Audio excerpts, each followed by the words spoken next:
শ্রুতি স্মৃতি পুরাণাদি পঞ্চরাত্র বিধিং বিনা ঐকান্তিক হরের ভক্তি, ঐকান্তিক হরের ভক্তি উৎপাদয়তে কল্পতে।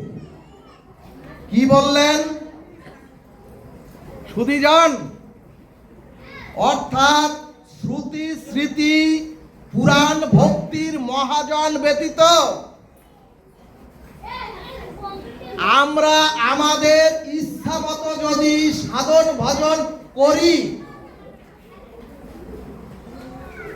তাহলে সেটা উৎপাত মাত্র। ভাগবত বললেন, ওগো হই হুল্লোড় করে আবেগ দিয়ে কিছুই হবে না। এজন্যই গীতা শাস্ত্র বললেন, জন্মতে জায়তে শূদ্র, জন্মতে জায়তে শূদ্র সংস্কারেণ দ্বিজ উচ্চতে। ওগো আমরা জন্মসূত্রে সবাই শূদ্র, যদি সংস্কার পান তাহলে দ্বিজ উচ্চতে। সুধীজন, অর্থাৎ জন্মের পরে আমাদের পূর্ব জন্মের স্বভাব এবং জন্মের পরে আমাদের সেই সংস্কার অনুযায়ী আমরা আমাদের গতিপথ চলতে থাকি। অর্থাৎ কে যেন বাধ্য করে আমাকে, কে যেন পিছন থেকে বাধ্য করে আমাকে সেই পথে চলতে। এখন প্রশ্ন, সংস্কারটা কেমন? ভাগবত দৃষ্টান্তে বললেন, তপ্ত কড়াইতে খাঁটি দুগ্ধ জাল দিতে দিতে ওই তপ্ত কড়াই দুধের উপরে দেখবেন দুধটা জাল দিতে দিতে দেখবেন পাতলা দুধটা সার হয়। এরপরে যদি আরেকটু জাল দেন তাহলে দেখবেন ওই দুধের উপরে সর পড়ে। এরপর ওই সরের পরে যদি আরেকটু জাল দেন তখন দেখবেন ওই সরের উপরে দেখবেন আপনারা হস্তরেখার মতো ওই সরের উপরে আরো কিছু দাগ পড়ে যায়। সুধীজন, ঠিক তদ্রূপ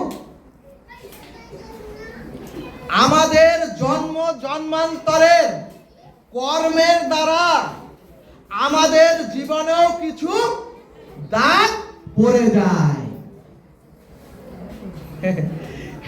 সুধীজন, দাগ পড়ে যায়, আর এই যে দাগ পড়ে যায় এটার নাম হচ্ছে স্বভাব। আর ওই স্বরূপ স্বভাবই জীবের সংস্কারে রূপ নেয়। সুধীজন, এরপরে ভাগবত বললেন, ওগো মানুষ তার সংস্কারের স্বভাবে বাধ্য হয়ে পথ চলতে বাধ্য হয় এবং মানুষ চাইলেই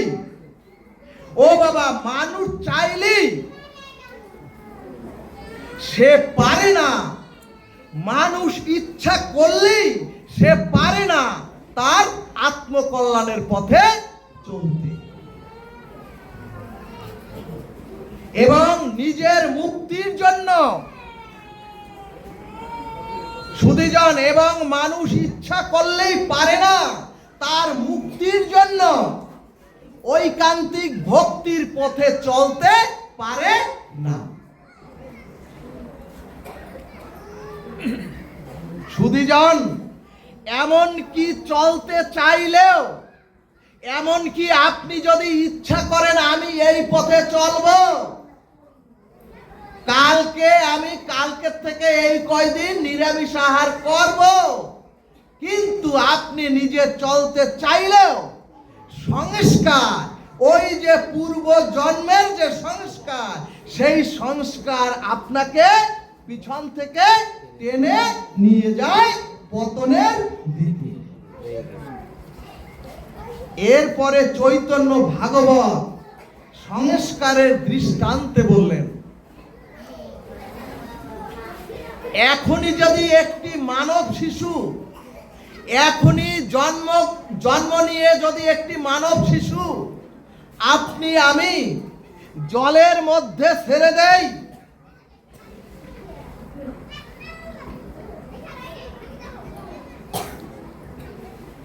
সুধীজন ওই শিশু কিন্তু জলের মধ্যে ডুবে মারা যাবে।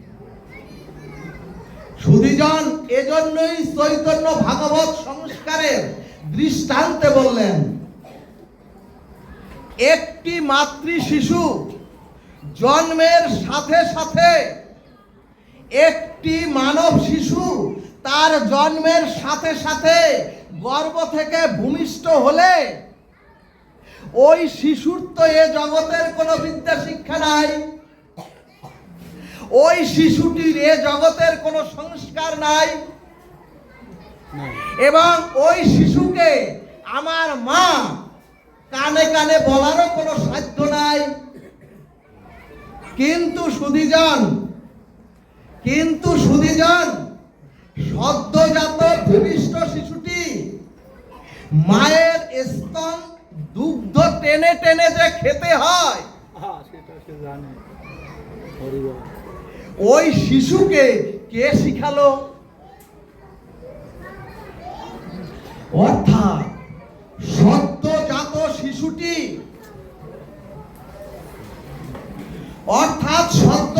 শিশুটি মায়ের স্তনে বদনটা দিয়ে যে টেনে টেনে খেতে হয়, এটা ওই শিশুকে কে শিখালো? ভাগবত বললেন, ওগো কারো শেখানো লাগে নি। ওগো ভাগবত বললেন, ওই শিশু বহু জন্মব্যাপী মায়ের দুগ্ধ বা মায়ের স্তনের দুগ্ধ পান। সুধীজন বহু জন্মব্যাপী ওই শিশু মায়ের স্তনের দুগ্ধ পান করবার স্বভাব বা সংস্কার ওই শিশুকে জানিয়ে দিয়েছে যে এভাবে জন্মের সাথে সাথেই খেতে হয়। সুধীজন এরপরে চৈতন্য ভাগবত বললেন, ওগো বানর হনুমানগুলি দেখবেন এ ডাল থেকে ও ডালে, এ ডাল থেকে ও ডালে লাফিয়ে বেড়ায়।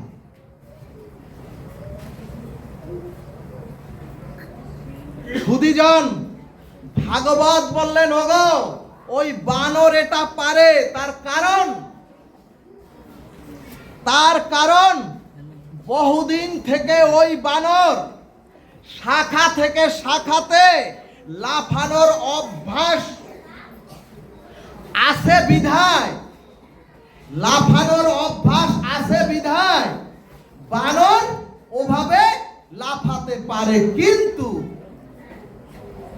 আপনি আমি পারবো না। যদি লাফাতে যাই পরে একেবারে হরিবল। আবার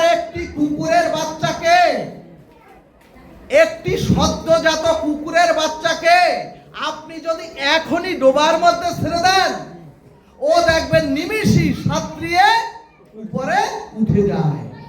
কিন্তু যদি একটি মানব শিশুকে সদ্যজাত ওই শিশুকে ডোবার মধ্যে ছেড়ে দেন, তাহলে ও জলের মধ্যে ডুবে মারা যাবে। সুধীজন মানুষের বাচ্চা সাঁতার না শিখালে সে কখনোই সাঁতরিয়ে উঠতে পারে না। ভাগবত বললেন কুকুরের বাচ্চার পূর্ব সংস্কার এবং তার জীবন বাঁচানোর জন্য তার ওই পূর্ব সংস্কারই তাকে জানিয়ে দিয়েছে। এজন্যই সুধীজন আমাদের পূর্ব সংস্কার অনুযায়ী আমরা প্রত্যেকে বাধ্য হই ওই কুপথে চলতে, ওই অধপতনের পথে চলতে। এরপরে ভাগবত বলেন ওগো ভক্তি ভজন তাকি বলে, ওগো ভক্তি আর ভজন তাকি বলে যে ওই পূর্ব সংস্কার থেকে, ওগো ভক্তি ভজন তাকি বলে যিনি চরাচরে মনুষ্য প্রাপ্ত হয়ে ওই অধপতনের পথ থেকে, ওই কুসংস্কারের পথ থেকে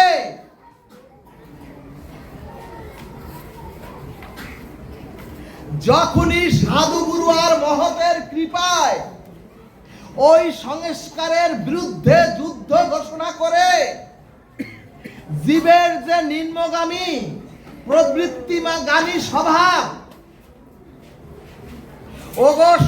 ওগো ভজন তাকি বলে। যদি আমার ভোগবৃত্তিগামী মনের সংস্কারকে আমি ভগবত চেতনামুখী সুসংস্কারের দিকে আমি এই চেতনাকে জাগৃত করতে পারি, এর নাম হচ্ছে ভজন, এর নাম হচ্ছে সাধন।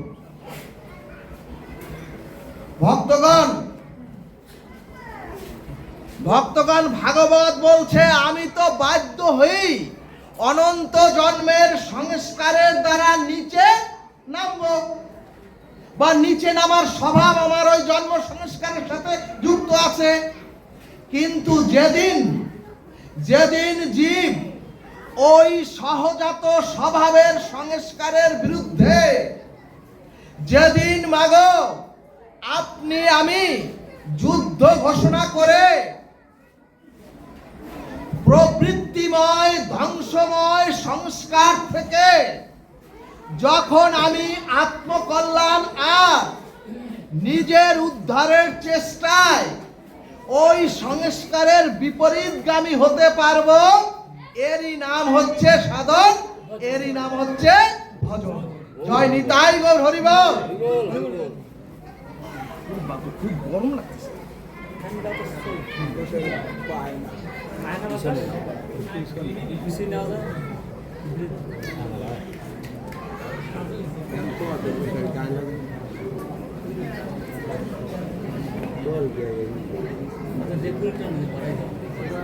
সুধীজন ভজন শিখলাম, ধর্ম কাকে বলে? সুধীজন যাকে ধারণ করলে ইহকাল এবং পরকাল, যাকে ধারণ করলে আমরা ইহকালে পরম শান্তি পাব আর পরকালে চির মুক্তি পাব, তার নাম হচ্ছে ধর্ম।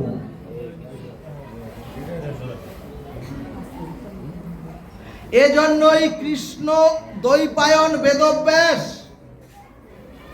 পঞ্চম বেদ মহাভারতে কৌরব এবং পাণ্ডবদের সম্মুখে এনে জগৎকে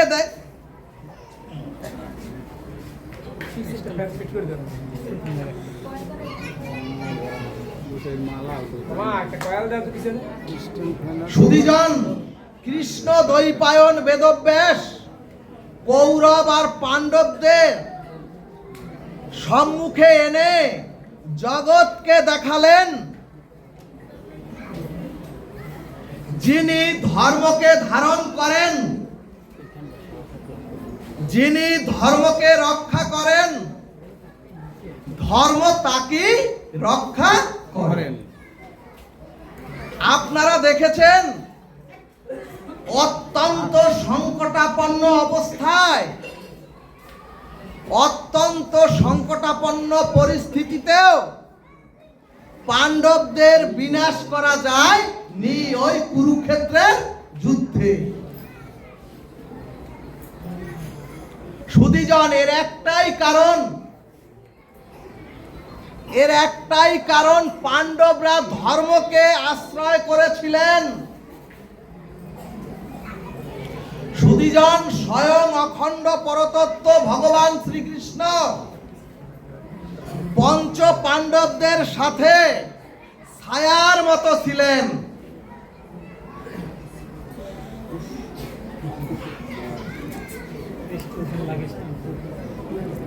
এমনকি সুধীজন, তৃতীয় পাণ্ডব অর্জুন, এমনকি সুধীজন তৃতীয় পাণ্ডব অর্জুন, তৃতীয় পাণ্ডব অর্জুনের চাকর বা দাসের কাজ করেছেন স্বয়ং ভগবান। এখন প্রশ্ন আসবে, মূলত পঞ্চ পাণ্ডব কে? মূলত পঞ্চ পাণ্ডব কে? সুধীজন, এখানে যুধিষ্ঠির মহারাজ হচ্ছেন ধর্মের স্বরূপ, অর্থাৎ যুধিষ্ঠির মহারাজ হচ্ছেন ধর্মের প্রতীক। এই পঞ্চ পাণ্ডবের ভীম হচ্ছেন, গোসাই একটু পিছনের দিকে তো বেশ এখন নেওয়া যাবে না, এই বাতাস আছে কিন্তু একটুখানি। সুধীজন, ভীম হচ্ছেন ধর্মযুক্ত বল, ধর্মযুক্ত বল, অর্থাৎ অধর্মের বল নয়, ধর্মযুক্ত বল।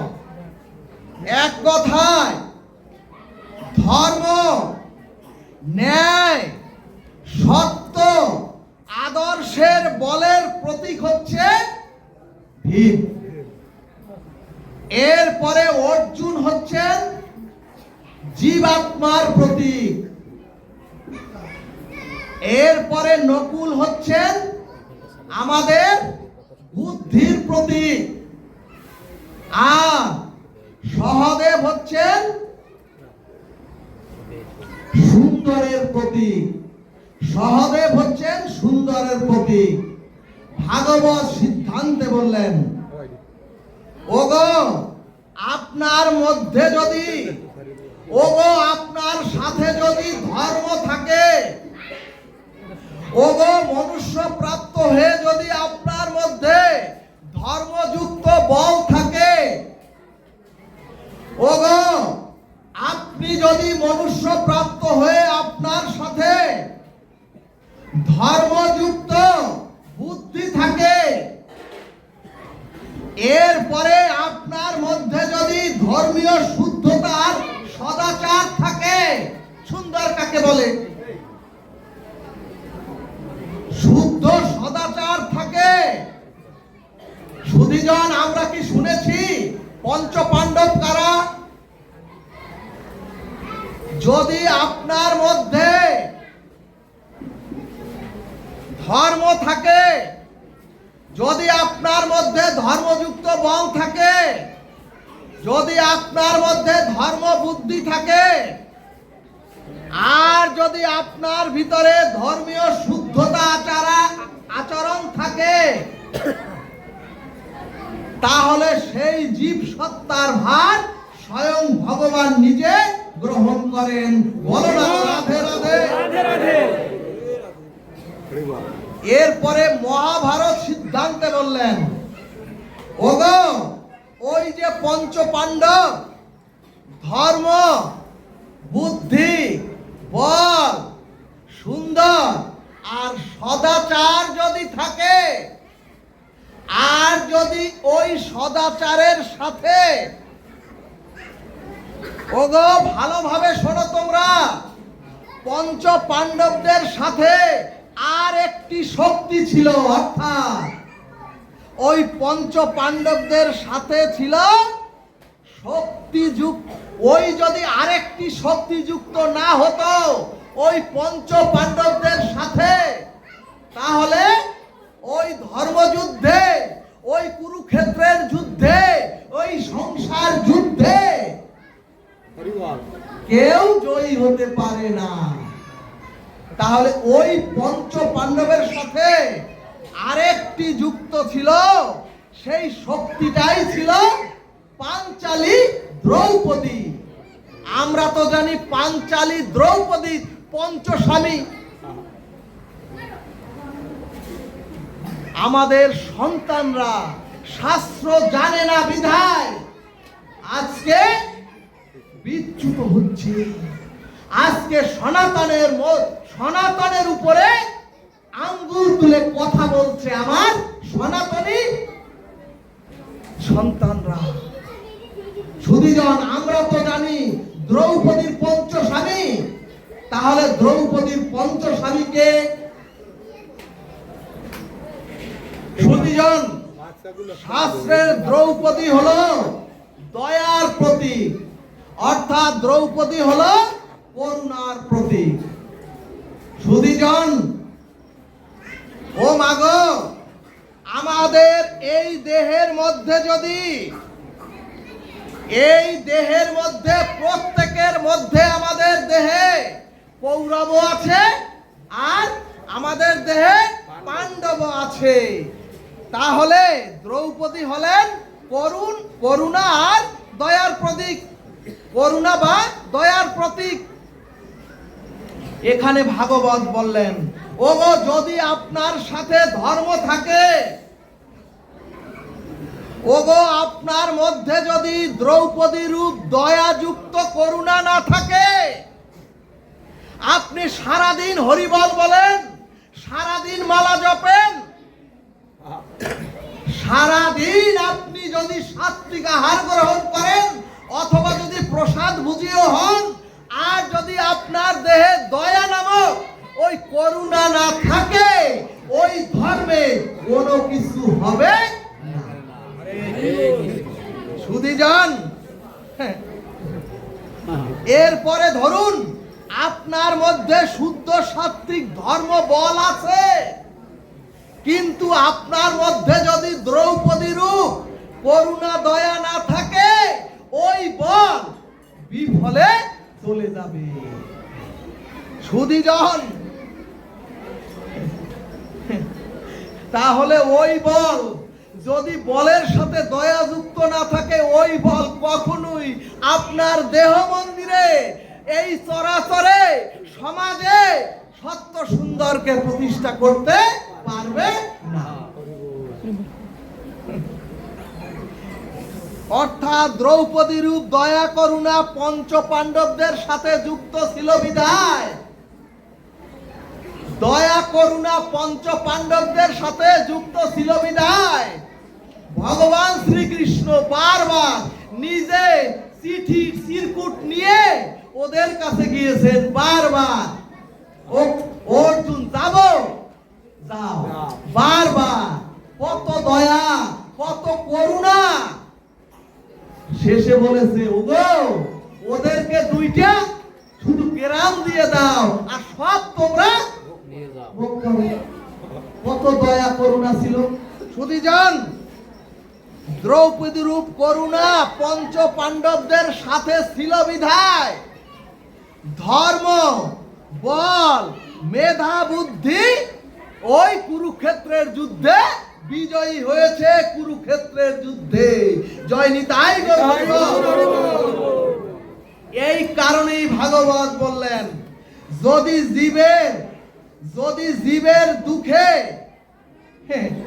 যদি জীবের দুঃখে তোমার হৃদয় না কাঁদে, যদি প্রতিবেশী কষ্টে তোমার কষ্ট না লাগে, সমাজের কষ্টে যদি তোমার কষ্ট না লাগে, এই হরিনাম করার থেকে এখানে 3 দিন 5 দিন ভাগবত বলছে ওই রাস্তার একটি গর্ত মেরামত করা অনেক বড় কাজ।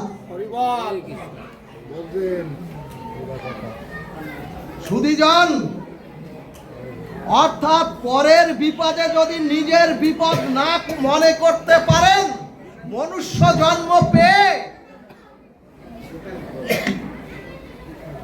অর্থাৎ এই দয়া করুণা যতদিনে আপনার মধ্যে না আসবে ততদিন আপনার মধ্যে প্রকৃতভাবে ধর্ম প্রতিষ্ঠা হবে না।